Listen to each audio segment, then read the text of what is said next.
This is a Dude Studios production. And hey, I'm the dude. Hey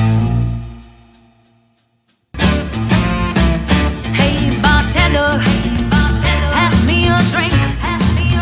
A reason that I'm here is I need time to think. Welcome to the Wednesday quick shot episode of Hey Bartender Podcast. I am your bartender for the evening. My name is Anthony. Have a seat. Let's talk for a little while. What's going on with your life? Hey, it's Wednesday. It's March 17th. It's St. Patrick's Day. Hopefully all of you out there, if you're listening to this the night that I post this, are wearing green. If you're not listening to this on the day I posted, hey, don't worry about it. Just hope you can remember what happened on St. Patrick's Day. Sometimes we overdo it and forget, don't we? Especially since, I don't know about other places in the United States, but here in Texas, they have opened up all businesses to 100% capacity. You still got to wear a mask, though, but you can still go into a bar or restaurant and do a little celebrating. I mean, it's St. Patrick's Day. I sit back and think about it. This is the only holiday where anybody can be Irish. The Irish don't care. The more the merrier. You can hold a drink in your hand. Congratulations, you're Irish. Sit down and have a drink with me. It's just the way it always seems to me. It seems to be for me. And, every year I tell the same joke. And that joke is, an Irishman walks out of a bar. So anyway, we got today's drink special. I decided to look for something Irish themed. And I got onto the spruceeats.com and found something that sounded kind of neat. This one's called the Nutty Irishman. It's, according to the Spruce Eats, it is a very tasty, very popular drink that can be made in a variety of ways. Whether you're in the mood for a layered party shot, a smooth, creamy sipper, or some spiked coffee. This is a delicious, easy, and versatile mixed drink. Among the Nutty Irishman recipes available, there are two common elements, Frangelico and Irish cream. From there, some recipes add the kick of Irish whiskey, but others prefer hot coffee. The key to any good Nutty Irishman, though, is that perfect pairing of nutty and creamy. Each of these drinks can be mixed up quickly, serve them at St. Patrick's Day party, or simply enjoy one on your own. No matter which way you take it, the Nutty Irishman is a winner. So basically all you need to make the Nutty Irishman is Frangelico or hazelnut liqueur and Irish cream. So like Bailey's. So if you could do a layered shot, just go half and half. Or if you want to spike your coffee, just through half to a 3/4 of a shot into your coffee mug of each ingredient. Oh, lost the word there. And pour in your coffee. And like they said, if you even want to even go more Irish, throw a little Bushmills in there. Why not? It's nice coffee flavored coffee drink to have out there. There's not a lot of great coffee drinks out there. Well, there probably are, and I just don't know about them. But it's going to end up being one of those drinks where you cut somebody off and you say, look, you need to take a break for a little while. So I can't give you anything. So can I get you a Coke, coffee, water for a little while? And they'll look at you and go, yeah, fine. Give me a Nutty Irishman. And then you look at them cross-eyed and go, are you stupid? I'm cutting you off, or at least making you take a break from drinking for a little bit. No alcohol. Some people. But since St. Patrick's Day falls on a Wednesday this year, there's probably not a whole lot of celebration going on because everybody's got to work tomorrow. I mean, sure, there's probably a St. Patrick's Day parade going on in your town somewhere. I always think of the movie The Fugitive, where Harrison Ford just grabbed a nearby St. Patrick's Day hat, put it on the top of his head, and joined the parade and got away from Tommy Lee Jones. For some reason, that's where my mind always goes when I think of St. Patrick's Day. And plus, you are almost required to wear green. Everybody is encouraged to wear green on St. Patrick's Day. That is the official color of St. Patrick's Day. And if you don't wear green, you're going to get a pinch. Of course, nowadays, I don't know if you can do that because that could be considered sexual harassment. That's going to make celebration a little tough. Maybe wait until everybody gets a couple drinks in them, then start pinching people. The bars I used to work at, when St. Patrick's Day fell on a Friday or a Saturday, yeah, we'd do something a little special for that day. Serve up a little bit of corned beef hash as the dinner special, or just corned beef and cabbage, and green beer. Yeah, that was something that we were encouraged to do. In one of the bars I worked at, my boss went out and bought like 10 tubes of green food coloring, and we were supposed to put a drop of green food coloring in every beer that we served. People got sick of that novelty within minutes. They please don't put that crap in there. Just give me the beer. And have you ever seen a Guinness with green food coloring in it? Talk about just a glass of baby shit. I mean, God, it looked disgusting. Guinness is Irish enough. Leave it alone. But most of the servers and bartenders and no, not so much the cooks. The cooks were, in most restaurants, are almost obligated to wear white for some stupid reason. They get more crap on them than probably most of us do. But we all wear green just to show solidarity and advertise the great holiday because, pretty much St. Patrick's Day is an excuse for customers to drink. It's St. Patrick's Day. I gotta go at least have one drink tonight, so I gotta go to my favorite watering hole and have a drink, and then all of a sudden the bartender comes in. Comes up to you and says, "Hey, what can I get you?" And the customer says, "It's St. Patrick's Day. Give me a beer.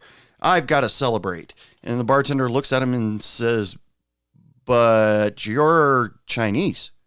And so, who cares? See, that's what I meant. On St. Patrick's Day, anybody can be Irish just for the day. Well, I'm sure in certain areas of the world, they don't celebrate St. Patrick's Day. Since it's a Saint's Day, you'd think it was mostly celebrated by one of the religions, or one or more of their religions. But no, it's celebrated by everybody, and everybody gets happy. Everybody has a couple drinks and has a good time, smiles, laughter, singing, and it's just one of those great things. And if you're lucky enough, you get a customer that does like the green beer or wants to do green Jello shots if you serve those at your bar.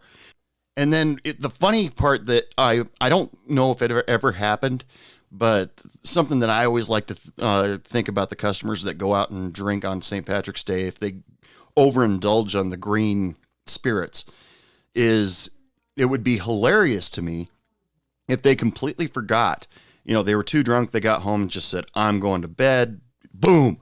And then woke up next morning a little bit too late and thought, "Oh shit, I got to get to work." They get cleaned up, but don't brush their teeth just good enough. And then all of a sudden they show up to their job with a green tongue, or their teeth still slightly green because you overdid it with the food coloring. Those thoughts that go through my head are what keep me entertained in life. Random thoughts like that is, how I occupy myself. It's just one of those things where if I'm sitting by myself, odds are I'm checking out everybody in the room. I'm not really talking to anybody. And I'm making up stories in my head. There was one time, almost got myself in trouble for being sexist or something like that. And my waitress came up to me and she points out this table. And she says, "Look over there." And I said, "Yeah." She goes, "Doesn't that guy look a little bit old to be hanging around her?" And I said, "Well, we don't know what's going on with them." And then she jabs me in the ribs a couple times and says, "What do you think? Father and daughter or sugar daddy?" And I look over there, and I didn't even look over there. I just automatically said sugar daddy. She goes, "What? Why?" And I said, "'Cause it's funnier. Just to think that they're just father and daughter out having a drink together. No, that's not funny." But the whole sugar daddy thing, I can develop a whole backstory to that whole thing. They met on the internet, and maybe she's into older guys, or maybe he just wants a little bit of company, and just there. Because back in those days, this was when Viagra wasn't a big thing yet. It wasn't widely available. And there were men that I ran into multiple times that all they wanted was just the company of a pretty girl. That's it. They expected nothing else from them. They'd take them out to dinner. They'd go have a drink with them, just have a conversation. And then that would be it. There would be no sex or anything like that involved. I did hear, unfortunately, afterwards that sex did all of a sudden become involved when Viagra became a big thing. And so the whole sugar daddy thing kind of went by the wayside because the girls were like, okay, no, I can't do this. That's not happening. And, I respect those girls, because they were like, okay, the line is drawn here, no farther. And if I have that much to lose, yeah, no, it's just not going to happen. And I don't really know what the story was behind those two customers because I never asked and I never really truthfully cared, what the story was, whether they were father, daughter, or mistress, or, and master, or maybe he was the slave boy. I don't know. I really don't know what the story was. But to keep things fair, I can't just talk about sugar daddies. I did meet a couple that the guy actually admitted this to me.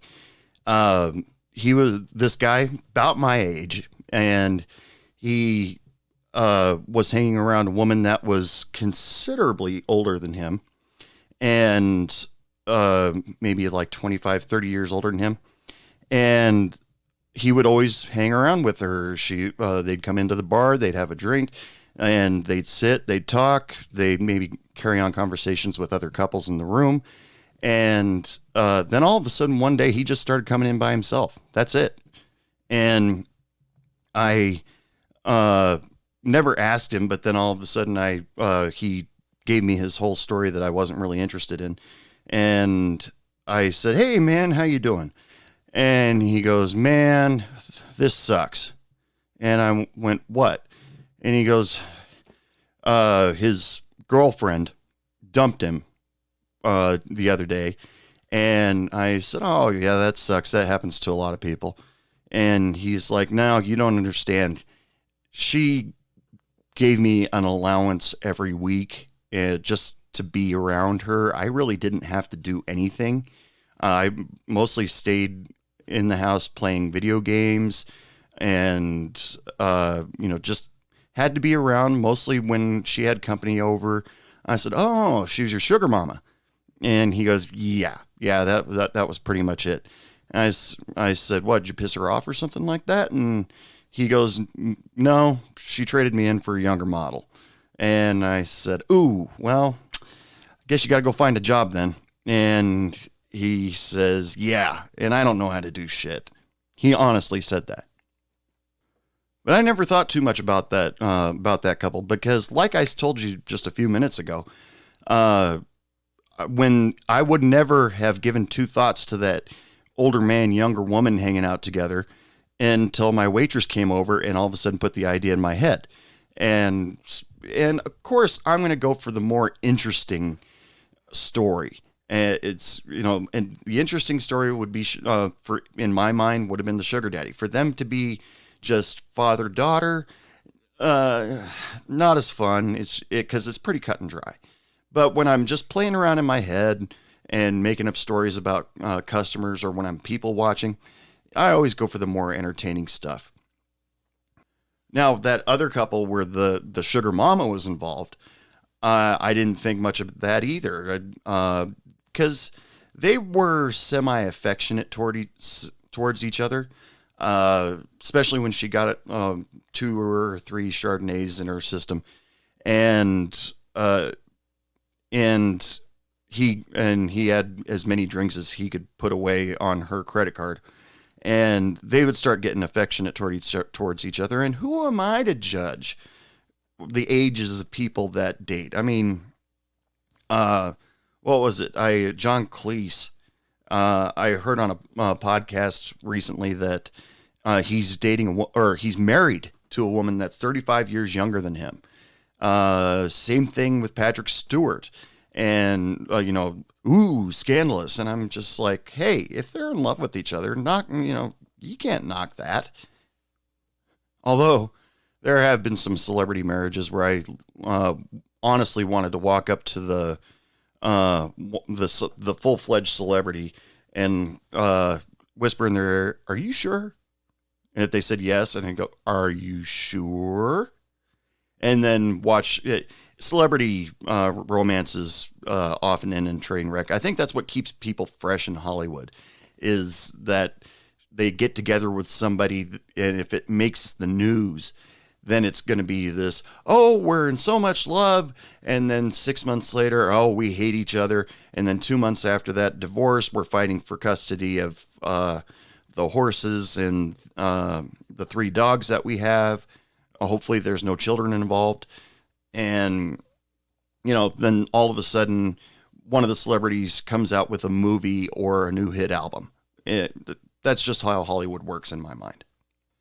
But St. Patrick's Day being one of the bigger drinking holidays of all time, you do see people get together. Sometimes couples that you would never expect to get together because they never paid attention to each other, or they flat out hated each other at one time. But all of a sudden they're getting along, they're laughing, they're carrying on. And then all of a sudden you start seeing them hanging on each other. And as the non-biased person in the room, which I feel the role of the bartender should be, you should just let it happen, because, what if there's something there that they don't expect, or, because who is the bartender? That's the question that I always ask myself. Who am I to tell people who they should or shouldn't date? When people would come up to me and say, what's their story? And I say, I don't know, go find out. And, other bartenders, I've actually heard it said before, where a guy would walk up to the bartender and say, "Hey, what's that girl's story?" "Oh, stay away from her. She's a hoe." Or, "What's that guy's story?" "Oh, stay away from him. He's had 3 jobs in the last 6 months." But I never really gave my opinion on that sort of thing. But being St. Patrick's Day, you're seeing people just being celebrating and being happy to be around each other. That's pretty much the way I always took it. I'm sure that just like the other popular drinking holiday, New Year's Eve, there has been the Irish Walk of Shame that has happened, but I've never witnessed it. Of course, I've never purposely stayed up day after St. Patrick's Day like I do on New Year's Eve to watch the Walk of Shame. I really don't know, but it happens. And so what? Because, the whole relationship thing, I've seen people since high school that absolutely just hated each other to the core. But then all of a sudden, one little thing changes. And then all of a sudden, they can't bear the thought to stay away from each other. Hell, maybe even sometimes that whole t-shirt works out for somebody that says, "Kiss me, I'm Irish." I've never seen it work for anybody. I've seen plenty of people wear it, but I've never seen it work for anybody where all of a sudden it's, "Oh, your shirt says 'Kiss me, I'm Irish. I guess I better kiss you.'" Well, no, change that. I did see it once, but the guy really didn't want to kiss that other guy. I'm sure it was for valid reasons. Maybe he didn't want to cross that border in their friendship. But he didn't want to be kissed by that certain person. So when you wear a t-shirt that says "Kiss me, I'm Irish" in a bar, you're pretty much leaving it open. So you might want to get a t-shirt that's a little bit more specific, just in case. Suppose a t-shirt that says "Shake my hand, I'm Irish" wouldn't work out too well. Or not as good, not as festive. But, if that guy did end up getting a kiss from his buddy, maybe that would have changed the dynamic of their friendship, and they would have lived happily ever after. I mean, hey, it's 2021 now, people. Could happen. A lot of things are changing. A lot of people are establishing themselves as, recognizing themselves as what they want to be recognized as. Could happen. You never know. But the bottom line of the whole St. Patrick's Day celebration thing is, everybody having fun, everybody sharing random stories, talking, laughing, and dancing, singing, fighting. It is St. Patrick's Day. It is an Irish holiday. There will be fighting involved. Just make sure doesn't happen in your bar, because nobody wants a fight in the bar. I myself have never had to break up a fight on St. Patrick's Day because everybody is always there to just sit back and have a good time. But you hear jokes about the Irishman all the time that says, what was that joke I read on the internet earlier today, where they said, I'm tired of all these Irish stereotypes, so when I'm done with my whiskey, I'm going to punch your lights out. Those stereotypes do exist. But as far as I know, I've never heard an Irishman or a woman stand up and say, okay, this has got to stop. This is racism. This is unfair. They usually have a pretty good sense of humor about it, and I appreciate that up to this day. Now, things might change as of tomorrow. All of a sudden, Irish people say, you can't celebrate this holiday. That's our holiday. And then we'll have to change that whole thing around. But then we can't celebrate that day in the bars anymore, unless you're Irish. But it's St. Patrick's Day. Let's all have fun, have a drink, and laugh, and do whatever comes naturally. Of course, there's that long time joke. If you go sit and drink with somebody who's Irish, or a family that's Irish, you're in for the long haul. And because you are going to sit down, you are going to have a good time. That's pretty much the way it is. And if they invite you into your house, you are somebody special to them. That has always been the case in any Irish family that I've ever met. And I think I've only met one. So, but that family, they part Irish, part Italian. They're mutts, but but the point is that they welcomed me into their home, and basically, once you're welcome into an Irish family's home, you're basically family at that point. So enjoy yourself while you're there. Which reminds me of that YouTube video. I think I'm going to play a clip from it of that Irish song at 5 a.m. at a wedding. Yeah, listen to this.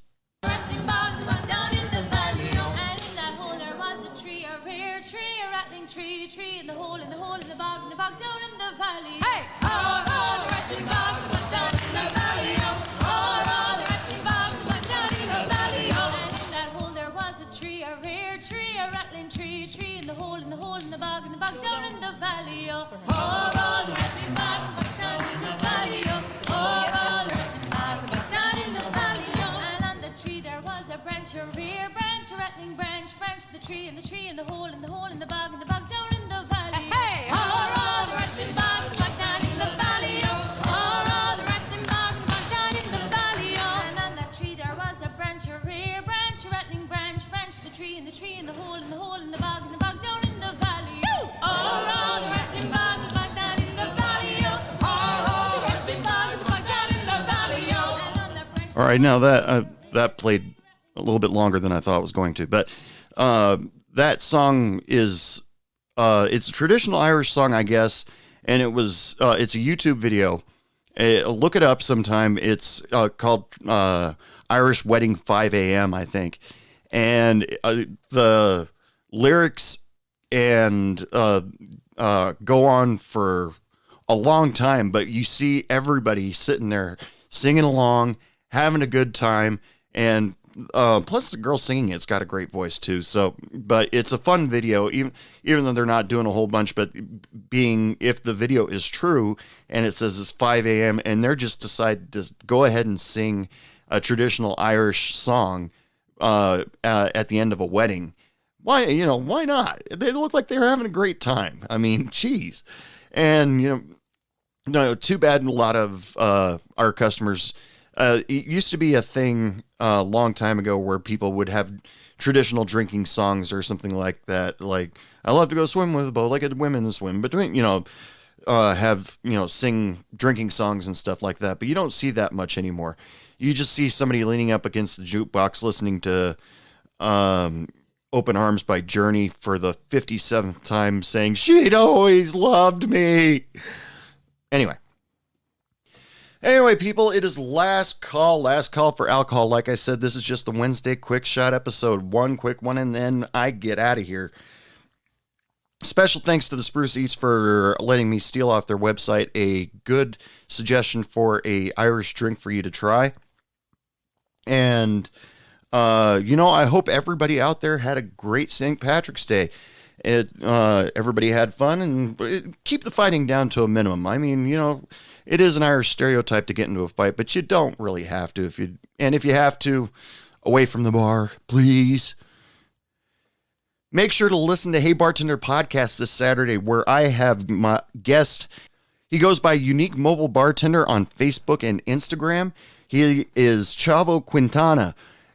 He comes on, he gives us a couple of drink ideas and gives us some great stories about his life with his family and in the restaurant industry.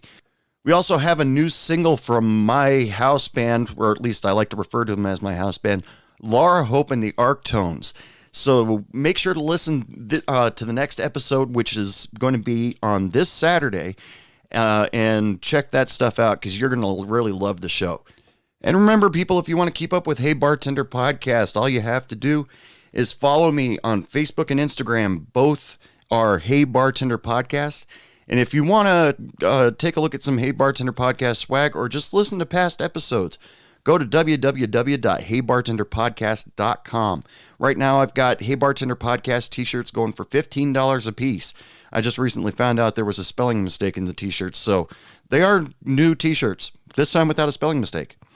So until Saturday, ladies and gentlemen, happy St. Patrick's Day, and as usual, I wish you all lots of love, lots of sex, lots of happiness, and don't take any shit from anyone. Good night. What do you mean it's last call?